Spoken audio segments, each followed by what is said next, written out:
दिन है, हमारे लक्ष्मणाचार्य नूतन गृह में प्रवेश कर रहे हैं।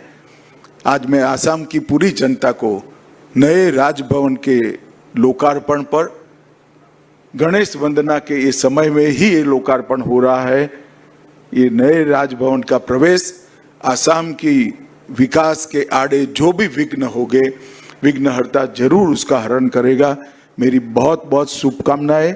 वंदे मातरम। भारत माता की जय। कार्यक्रम के उत्सव मूर्ति श्रीमान लक्ष्मण प्रसाद आचार्य जी, असम राज्य के लोकप्रिय मुख्यमंत्री भाई हेमंत विश्व शर्मा जी, श्री सर्बानंद सोनोवाल जी, केंद्रीय मंत्रिपरिषद में मेरे साथी, असम के पूर्व गवर्नर और पंजाब के वर्तमान गवर्नर श्री गुलाब चंद कटारिया जी, जगदीश मुखी जी, माननीय पूर्व राज्यपाल असम श्रीमान बनवारीलाल पुरोहित जी, माननीय पूर्व राज्यपाल असम श्री रंजीत कुमार दास, मंत्री सामान्य प्रशासन असम सरकार श्री रवि कोटा जी, असम के मुख्य सचिव जी, और आज छोटे से परंतु बहुत महत्वपूर्ण कार्यक्रम में उपस्थित सभी भाइयों बहनों को मेरा नमस्कार, प्रणाम। एक प्रकार से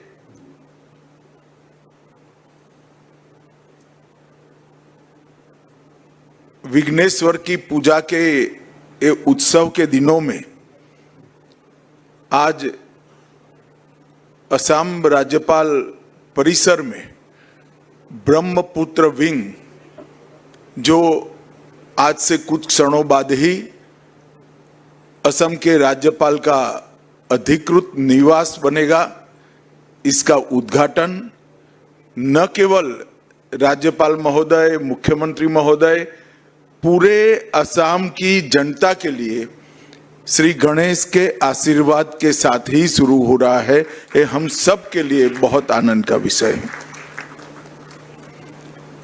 मित्रों, हम सब जानते हैं बृहद आसाम में से पृथक राज्यों की रचना और उसमें से अष्टलक्ष्मी के कंसेप्ट को पुनर्जीवित कर साकार करने वाले अभी के पूर्वोत्तर की कल्पना। ये यात्रा एक प्रकार से जितनी ऐतिहासिक और रोमांचक है, इतनी संघर्ष की गाथा भी है। अनेक प्रकार के उतार चढ़ाव, हिंसक संघर्ष, ये सब को झेलते झेलते झेलते आज उत्तर पूर्व शांति, विकास और संपूर्ण विकास की दिशा में अब आगे बढ़ रहा है। इसी प्रकार से ये राजभवन भी, जैसे हेमंत विश्व शर्मा जी ने बताया, एक जमाने में आसाम का गवर्नर साहब मेघालय में विराजते थे और ये इनका कैंप ऑफिस हुआ करता था। मैं मुखी साहब जब गवर्नर थे तब यहां आया था एक बार। मैं कई राज्यों के गवर्नर के निवास पर गया हूं। मुझे थोड़ा मन में कसक और कटक दोनों था कि आसाम के गवर्नर का निवास असम के गवर्नर के अनुरूप नहीं है। परंतु आज मैं असम सरकार के मुख्यमंत्री और असम के गवर्नर दोनों को बहुत बहुत साधुवाद देना चाहता हूं, क्योंकि जैसा असम बनने जा रहा है उसके अनुरूप गवर्नर निवास का आज यहां पर निर्माण होकर लोकार्पण हो रहा है। मित्रों, असम का इतिहास देखें तो महाराजा पृथु से लेकर लसित बरफुकन तक, चीला राय से लेकर यहां से सेना में भर्ती हुए हमारे युवाओं ने मां भारती के लिए जो बलिदान लिए, वहां तक ये भारत की सुरक्षा का एक अहम कोना बनकर हमेशा से पूर्वोत्तर उभरा है और विश्व भर में सबसे पुरातन और सबसे ज्यादा विविधताओं को समावेश करने वाली एक पूर्वोत्तर की संस्कृति भी यहां निवास करती है। यहां की कला, यहां की भाषाएं, यहां का खान पान, यहां की वेशभूषा, यहां का संगीत और यहां का प्राकृतिक सौंदर्य पूरे उत्तर पूर्व को एक प्रकार से विश्व में बेनमून बनाता है। और इस 11 साल में उत्तर पूर्व का विकास, जब भी उत्तर पूर्व का इतिहास लिखा जाएगा, नरेंद्र मोदी जी के शासन के 11 साल सुवर्ण अक्षरों से लिखने पड़ेंगे, ये सुनिश्चित। मैं बहुत साल पहले विद्यार्थी परिषद की एक रैली में आया था। असम पुलिस और पंजाब से आई हुई पुलिस ने हमें बहुत मार मारी थी, लाठीचार्ज किया था। वो रैली थी असम बचाओ रैली और उसमें नारा लगता था, असम की गलियां सुनी है, इंदिरा गांधी खूनी है। हमने वो संघर्ष देखा है। विश्व के विद्यार्थी की आंदोलनों के इतिहास में दो नेता हमारे बीच में ही बैठे हैं, हेमंत जी और सर्बानंद सोनोवाल। वो इतिहास विद्यार्थी आंदोलनों का बहुत मजबूत रहा, बहुत ऐतिहासिक रहा। इस संघर्ष के दौर में अनेक नवयुवान बलिदान हुए, मगर मैं आज विश्वास से कह सकता हूं कि उस समय विद्यार्थियों ने जो कल्पना के साथ आंदोलन किया था, वो कल्पना को चरितार्थ करने का काम नरेंद्र मोदी और हेमंत विश्व शर्मा की जोड़ी ने किया। आसाम आंदोलन करते वक्त जैसे आसाम की कल्पना की थी, इसके भी आगे आसाम आज पहुंच चुका है और एक गति निरंतर रहने वाली है, रुकने वाली नहीं है। और इसी के अनुरूप आज यहां पर राज्यपाल भवन बना है। इसी कार्यक्रम के अंतर्गत महामहिम राज्यपाल जी के सहमति से आज यहां 322 करोड़ से अधिक लागत की 8 परियोजनाओं का लोकार्पण और शिलान्यास किया गया, जिसमें मैं नेशनल साइबर फोरेंसिक लेबोरेटरी के लिए जरूर कुछ कहना चाहता हूं। मित्रों, हमने अंग्रेजों के बनाए हुए 3 कानूनों को समाप्त कर आपराधिक न्याय प्रणाली के 3 नए भारतीय कानूनों को इंट्रोड्यूस किया है और उसमें विज्ञान के आधार पर, एफएसएल के आधार पर पुलिस की जांच और गुनहगारों को सजा दिलाने का प्रयास, इस पर अहम बल दिया है। मोदी जी के नेतृत्व में पूरा भारत डिजिटल इंडिया के स्वप्न को साकार कर रहा है। आसाम हो या गुजरात, एक छोटी सी ठेला लेकर सब्जी बेचने वाली महिला भी जब पेमेंट करने के लिए कोई बटुए में हाथ डालता है तो वो अपना स्क्रीन दिखाती है कि यहां यूपीआई से पेमेंट करिए, तब बहुत आनंद होता है। और उस वक्त साइबर सिक्योरिटी नागरिकों के लिए बेहद जरूरी है। इसलिए भारत सरकार ने 2019 में I4C के तहत दिल्ली में पहला NCFL national cyber forensics laboratory की स्थापना की, जो नागरिकों को अपनी गाढ़ी कमाई साइबर फ्रॉड वालों से बचाने के लिए मदद करती हैं। और दिल्ली के बाद मुझे कहते हुए बड़ा आनंद है, हेमंत जी का आग्रह से दूसरा NCFL आज गुवाहाटी में बनकर इसका उद्घाटन हुआ है, जो पूर्वोत्तर के सभी 8 राज्यों में हमारे नागरिकों के गाढ़ी कमाई को सुरक्षित करने के लिए आगे बढ़ेगा।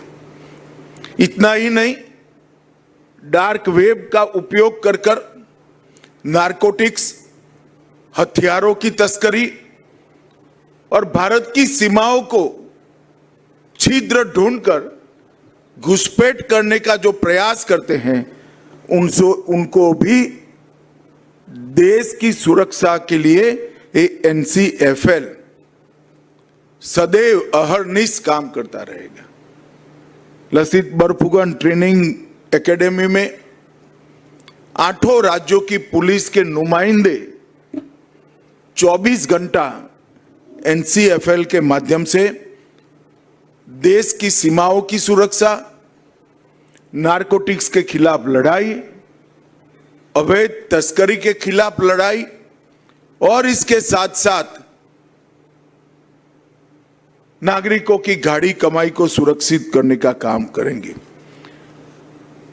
हमारे सीमा की सुरक्षा करने वाले CAPF के जवानों के लिए ढेर सारे सुविधाओं का भी आज यहां पर लोकार्पण हुआ है।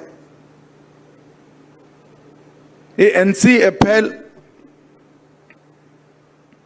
Network forensics, mobile forensics, disk forensic, dark web और malware analysis, CDR, IPDR, SDR का विश्लेषण, मीडिया फॉरेंसिक, डेटा रिकवरी और क्रिप्टो इन्वेस्टिगेशन जैसे आज के जमाने के सभी अपराधों के पीछे लगने के लिए 24 घंटा काम करेगा। मुझे विश्वास है कि लसित बरफुकन एकेडमी में स्थापित इस सेंटर उत्तर पूर्व के 8 राज्यों को सुरक्षित बनाएगा। मित्रों, आज कुछ क्षणों बाद ये ब्रह्मपुत्र विंग का उद्घाटन होगा। लगभग 40 करोड़ से ज्यादा लागत से 3300 वर्ग मीटर से अधिक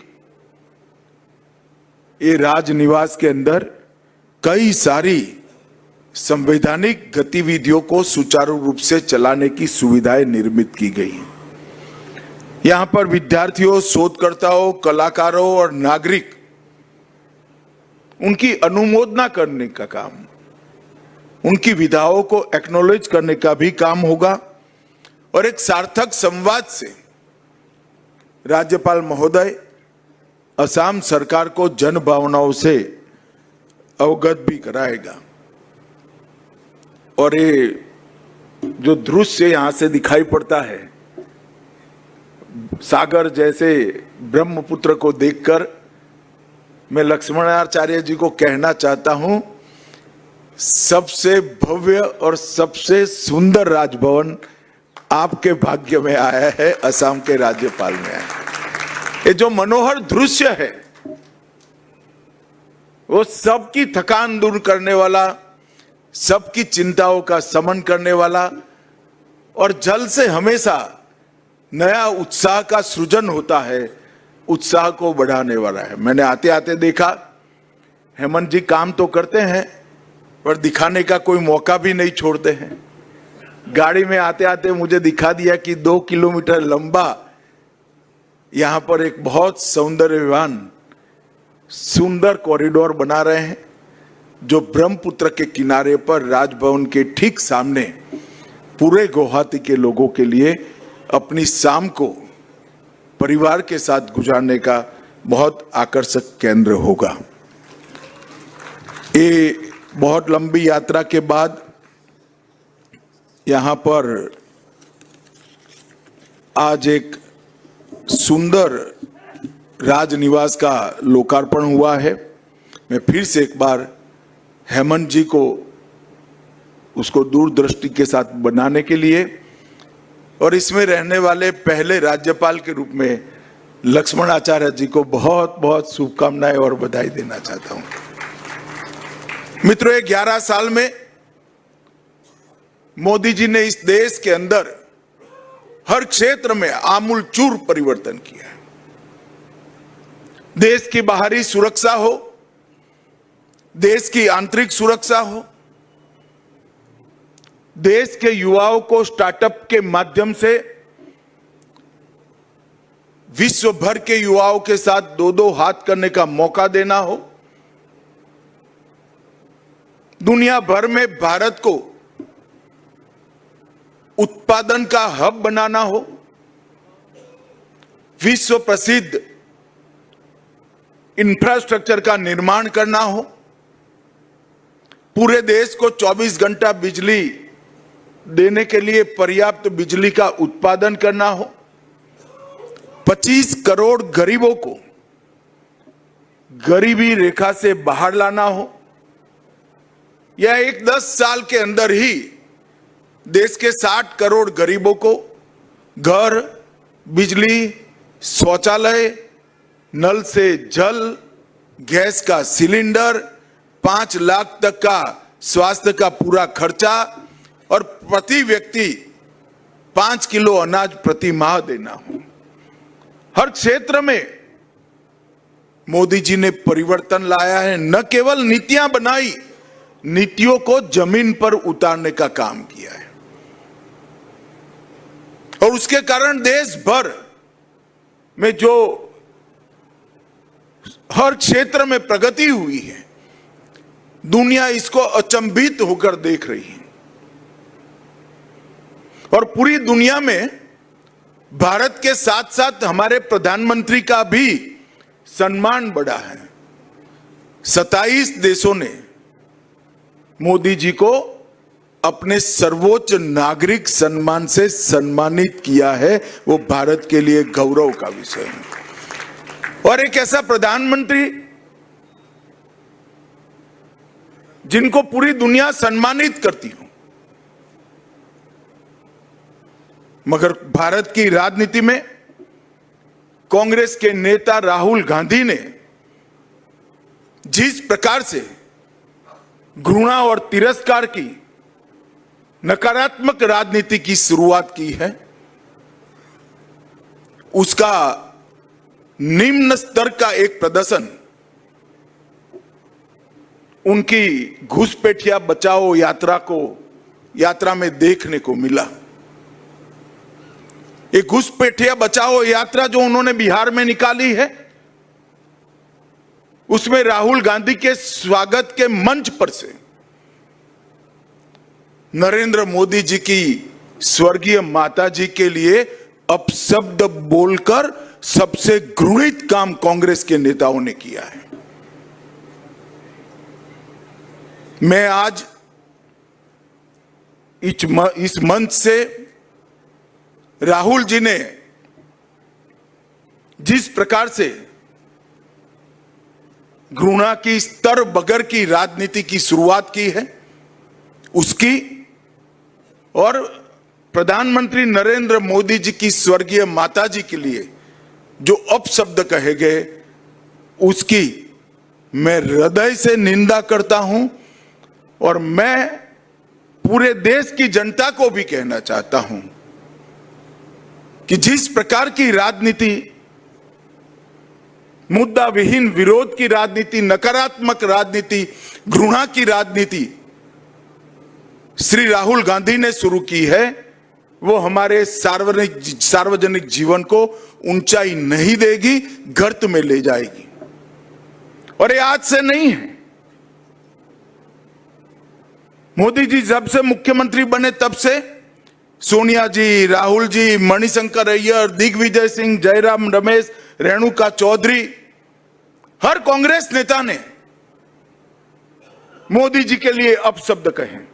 कोई मौत का सौदागर कहता है, कोई जहरीला सांप कहता है, कोई नीच आदमी कहता है, कोई रावण बताता है, कोई भस्मासुर बताता है, कोई वायरस कहता है।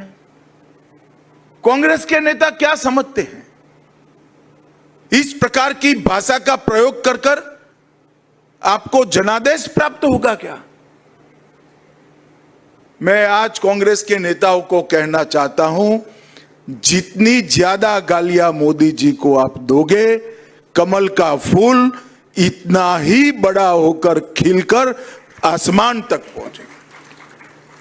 और हर चुनाव में आपने प्रयास कर कर देखा है, फिर भी कुछ सीखना नहीं चाहते। हर चुनाव में गाली दिया, मुंह की खाई, और फिर विजय को झुठलाने के लिए एक घुसपैठिया बचाओ यात्रा लेकर ये निकले हैं। एक घुसपैठिया बचाओ और कुछ नहीं है। ये यात्रा घुसपैठिए को बचाने के लिए यात्रा है, अपनी वोट बैंक को प्रोटेक्ट करने के लिए यात्रा। मैं देश भर की जनता को पूछना चाहता हूं, कोई भी लोकतांत्रिक राष्ट्र, लोकतंत्र का आत्मा चुनाव होता है। अगर घुसपैठिए मतदाता सूची में घुसकर चुनाव को प्रदूषित करे तो कोई राज्य, कोई राष्ट्र कैसे सुरक्षित रह सकता है? और कांग्रेस पार्टी ने जो शुरू किया है, देश भर की जनता अचंभित और दुखी होकर इनके कुत्सित प्रयास को देख रही है। मुझे मालूम है कि प्रयास को जनता का समर्थन नहीं है, परंतु 2 दिन पहले जो हुआ, इसने सारी सीमाएं लांघी। मोदी जी की माता जी का जीवन,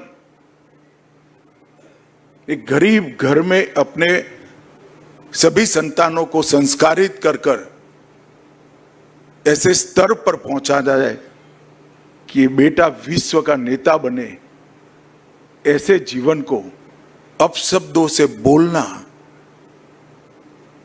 ये भारत की जनता कभी सहन नहीं कर सकती।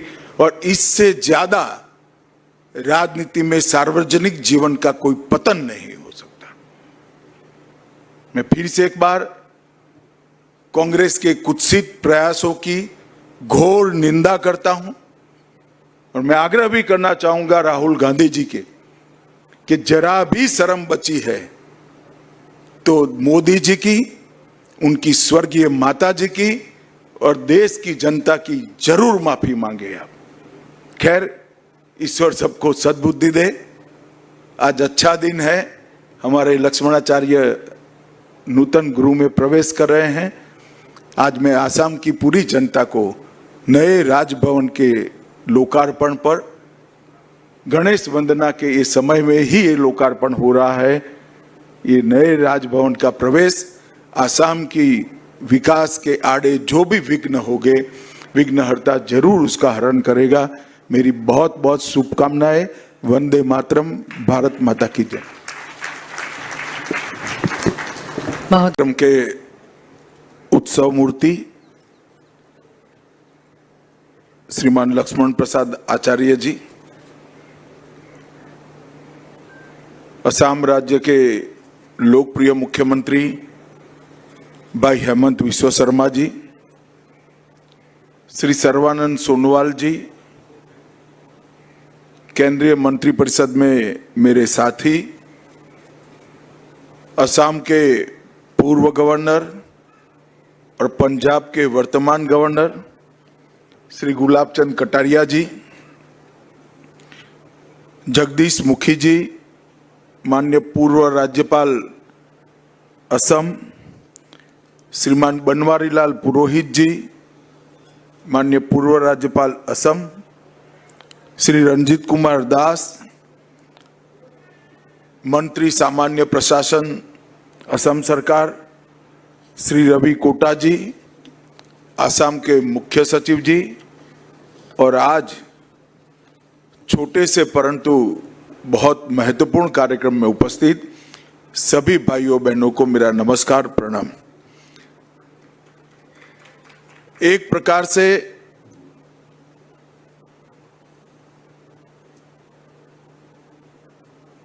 विघ्नेश्वर की पूजा के ये उत्सव के दिनों में आज असम राज्यपाल परिसर में ब्रह्मपुत्र विंग, जो आज से कुछ क्षणों बाद ही असम के राज्यपाल का अधिकृत निवास बनेगा, इसका उद्घाटन न केवल राज्यपाल महोदय, मुख्यमंत्री महोदय, पूरे असम की जनता के लिए श्री गणेश के आशीर्वाद के साथ ही शुरू हो रहा है। ये हम सब के लिए बहुत आनंद का विषय है।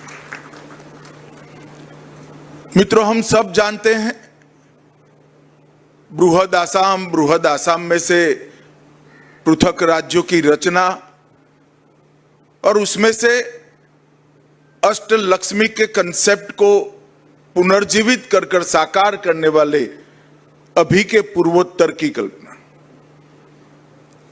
ये यात्रा एक प्रकार से जितनी ऐतिहासिक और रोमांचक है, इतनी संघर्ष की गाथा भी है।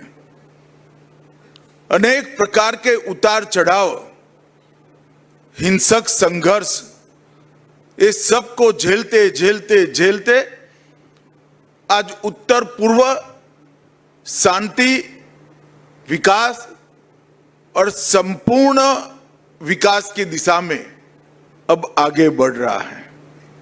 इसी प्रकार से ये राजभवन भी, जैसे हेमंत विश्व शर्मा जी ने बताया, एक जमाने में आसाम का गवर्नर साहब मेघालय में विराजते थे और ये इनका कैंप ऑफिस हुआ करता था। मैं मुखी साहब जब गवर्नर थे तब यहां आया था एक बार। मैं कई राज्यों के गवर्नर के निवास पर गया हूं। मुझे थोड़ा मन में कसक और कटक दोनों था कि आसाम के गवर्नर का निवास असम के गवर्नर के अनुरूप नहीं है। परंतु आज मैं असम सरकार के मुख्यमंत्री और असम के गवर्नर दोनों को बहुत बहुत साधुवाद देना चाहता हूं, क्योंकि जैसा असम बनने जा रहा है उसके अनुरूप गवर्नर निवास का आज यहां पर निर्माण होकर लोकार्पण हो रहा है। मित्रों, असम का इतिहास देखें तो महाराजा पृथु से लेकर लसित बरफुकन तक, चीला राय से लेकर यहां से सेना में भर्ती हुए हमारे युवाओं ने मां भारती के लिए जो बलिदान लिए, वहां तक ये भारत की सुरक्षा का एक अहम कोना बनकर हमेशा से पूर्वोत्तर उभरा है और विश्व भर में सबसे पुरातन और सबसे ज्यादा विविधताओं को समावेश करने वाली एक पूर्वोत्तर की संस्कृति भी यहां निवास करती है। यहां की कला, यहां की भाषाएं, यहां का खान पान, यहां की वेशभूषा, यहां का संगीत और यहां का प्राकृतिक सौंदर्य पूरे उत्तर पूर्व को एक प्रकार से विश्व में बेनमून बनाता है। और इस 11 साल में उत्तर पूर्व का विकास, जब भी उत्तर पूर्व का इतिहास लिखा जाएगा, नरेंद्र मोदी जी के शासन के 11 साल सुवर्ण अक्षरों से लिखने पड़ेंगे, ये सुनिश्चित।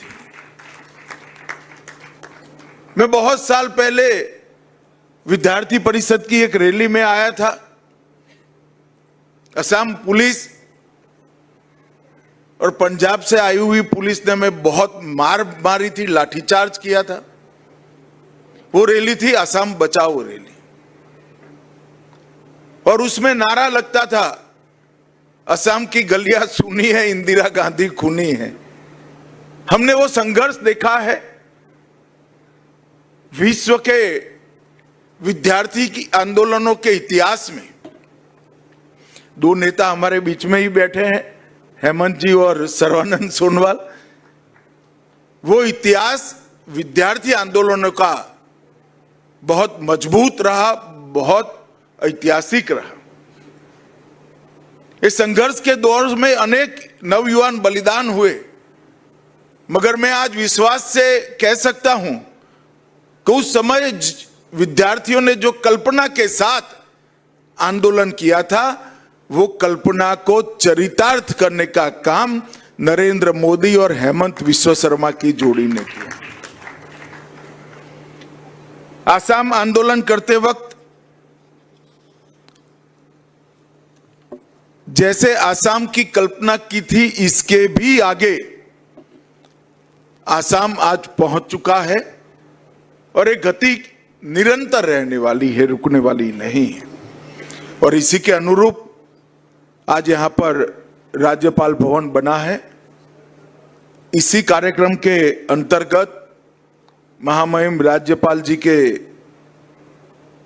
सहमति से आज यहां 322 करोड़ से अधिक लागत की 8 परियोजनाओं का लोकार्पण और शिलान्यास किया गया, जिसमें मैं नेशनल साइबर फोरेंसिक लेबोरेटरी के लिए जरूर कुछ कहना चाहता हूं।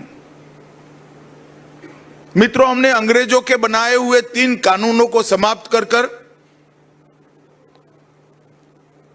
आपराधिक न्याय प्रणाली के 3 नए भारतीय कानूनों को इंट्रोड्यूस किया है और उसमें विज्ञान के आधार पर, एफएसएल के आधार पर पुलिस की जांच और गुनहगारों को सजा दिलाने का प्रयास, इस पर अहम बल दिया है।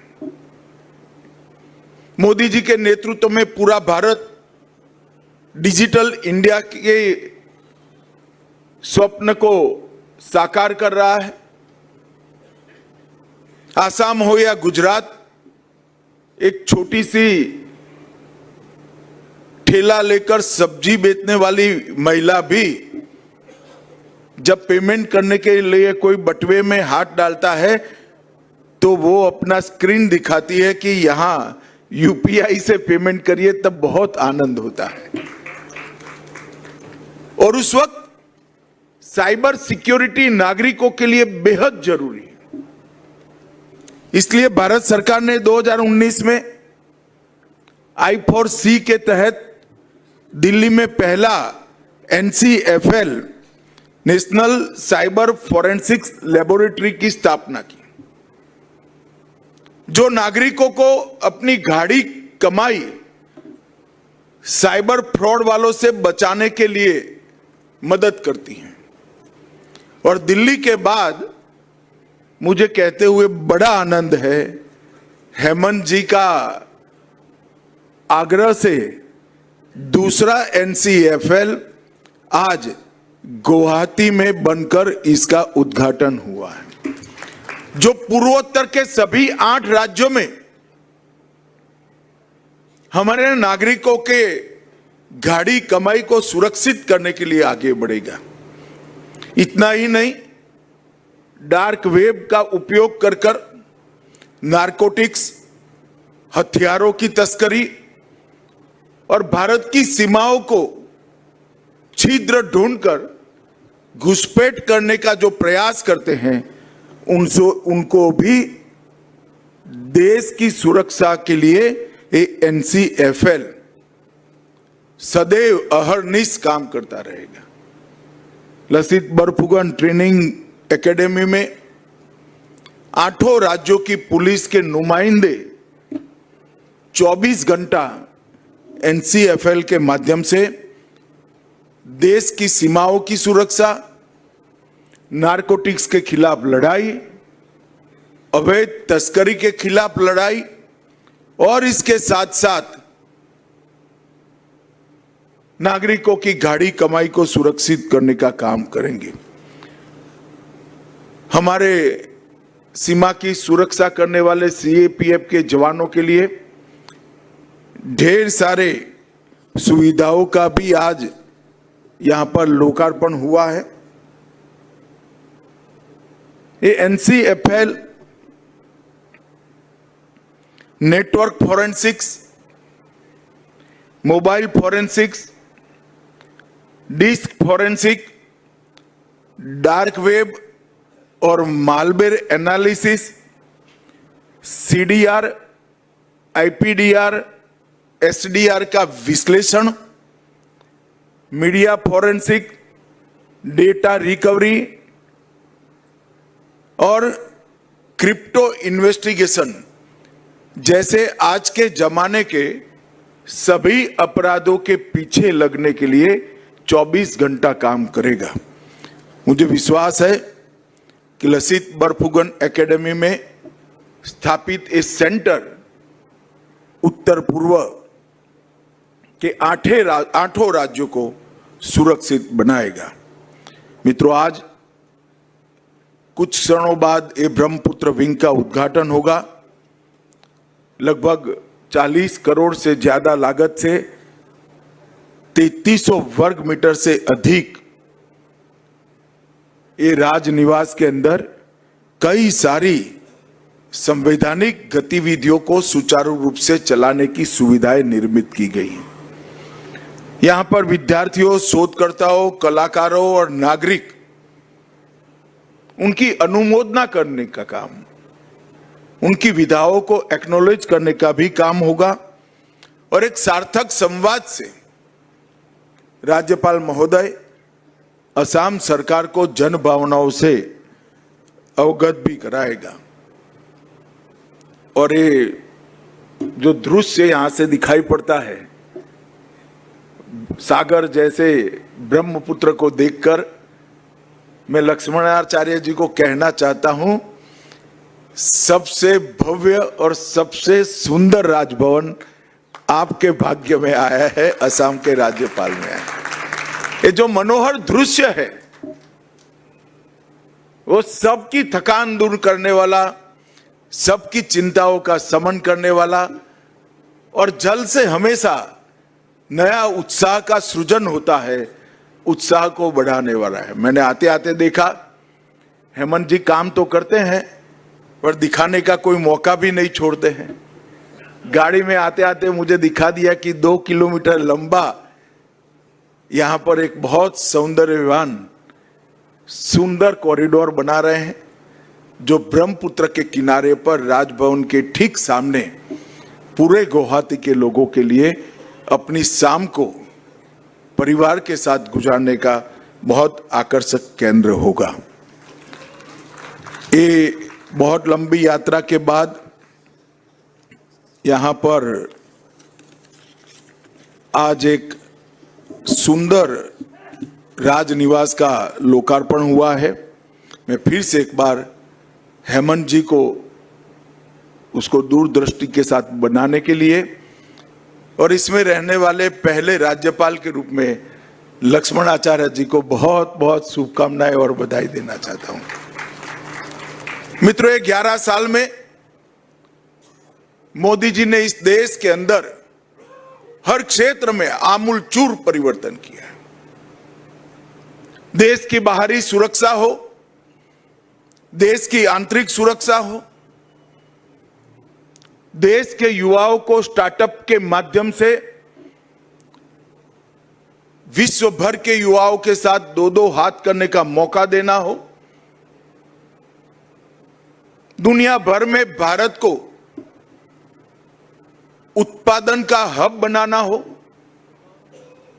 विश्व प्रसिद्ध इंफ्रास्ट्रक्चर का निर्माण करना हो, पूरे देश को 24 घंटा बिजली देने के लिए पर्याप्त बिजली का उत्पादन करना हो, 25 करोड़ गरीबों को गरीबी रेखा से बाहर लाना हो, या 10 साल के अंदर ही देश के 60 करोड़ गरीबों को घर, बिजली, शौचालय, नल से जल, गैस का सिलेंडर, 5 लाख तक का स्वास्थ्य का पूरा खर्चा और प्रति व्यक्ति 5 किलो अनाज प्रति माह देना हो।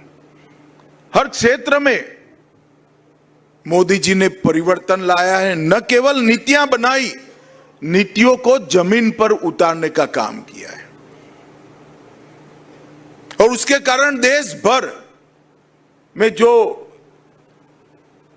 हर क्षेत्र में प्रगति हुई है, दुनिया इसको अचंभित होकर देख रही है और पूरी दुनिया में भारत के साथ साथ हमारे प्रधानमंत्री का भी सम्मान बढ़ा है। 27 देशों ने मोदी जी को अपने सर्वोच्च नागरिक सम्मान से सम्मानित किया है। वो भारत के लिए गौरव का विषय है और एक ऐसा प्रधानमंत्री जिनको पूरी दुनिया सम्मानित करती हो, मगर भारत की राजनीति में कांग्रेस के नेता राहुल गांधी ने जिस प्रकार से घृणा और तिरस्कार की नकारात्मक राजनीति की शुरुआत की है, उसका निम्न स्तर का एक प्रदर्शन उनकी घुसपैठिया बचाओ यात्रा में देखने को मिला। एक घुसपैठिया बचाओ यात्रा जो उन्होंने बिहार में निकाली है, उसमें राहुल गांधी के स्वागत के मंच पर से नरेंद्र मोदी जी की स्वर्गीय माता जी के लिए अपशब्द बोलकर सबसे घृणित काम कांग्रेस के नेताओं ने किया है। मैं आज इस मंच से राहुल जी ने जिस प्रकार से घृणा की स्तर बगर की राजनीति की शुरुआत की है, उसकी और प्रधानमंत्री नरेंद्र मोदी जी की स्वर्गीय माता जी के लिए जो अपशब्द कहे गए, उसकी मैं हृदय से निंदा करता हूं और मैं पूरे देश की जनता को भी कहना चाहता हूं कि जिस प्रकार की राजनीति, मुद्दा विहीन विरोध की राजनीति, नकारात्मक राजनीति, घृणा की राजनीति श्री राहुल गांधी ने शुरू की है, वो हमारे सार्वजनिक जीवन को ऊंचाई नहीं देगी, गर्त में ले जाएगी। और ये आज से नहीं है। मोदी जी जब से मुख्यमंत्री बने तब से सोनिया जी, राहुल जी, मणिशंकर अय्यर, दिग्विजय सिंह, जयराम रमेश, रेणुका चौधरी, हर कांग्रेस नेता ने मोदी जी के लिए अपशब्द कहे। कोई मौत का सौदागर कहता है, कोई जहरीला सांप कहता है, कोई नीच आदमी कहता है, कोई रावण बताता है, कोई भस्मासुर बताता है, कोई वायरस कहता है। कांग्रेस के नेता क्या समझते हैं? इस प्रकार की भाषा का प्रयोग कर कर आपको जनादेश प्राप्त होगा क्या? मैं आज कांग्रेस के नेताओं को कहना चाहता हूं, जितनी ज्यादा गालियां मोदी जी को आप दोगे, कमल का फूल इतना ही बड़ा होकर खिलकर आसमान तक पहुंचेगा। और हर चुनाव में आपने प्रयास कर कर देखा है, फिर भी कुछ सीखना नहीं चाहते। हर चुनाव में गाली दिया, मुंह की खाई और फिर विजय को झुठलाने के लिए एक घुसपैठिया बचाओ यात्रा लेकर ये निकले हैं। एक घुसपैठिया बचाओ और कुछ नहीं है। ये यात्रा घुसपैठिए को बचाने के लिए यात्रा है, अपनी वोट बैंक को प्रोटेक्ट करने के लिए यात्रा। मैं देश भर की जनता को पूछना चाहता हूं,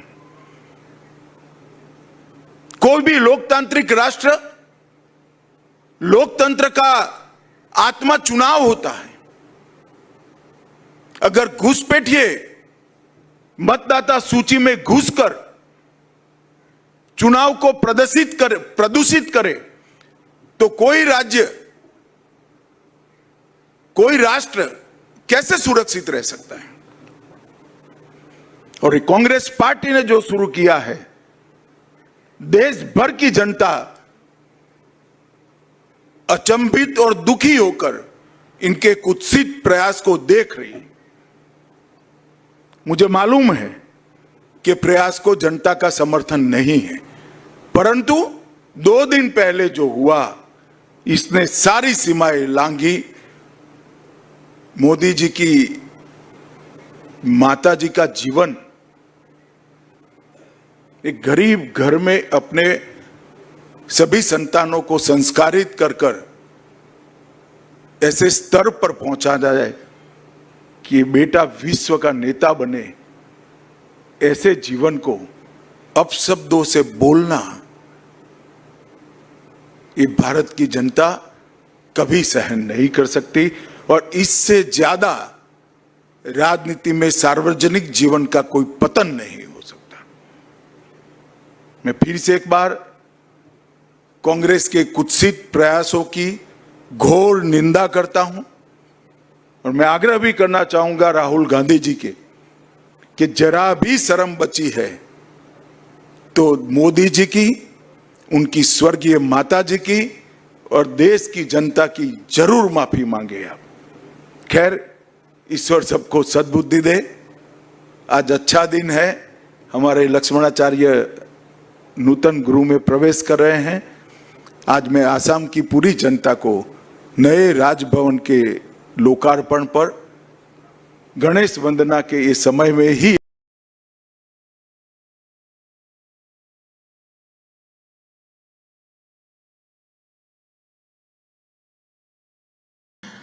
योर एक्सेलेंसी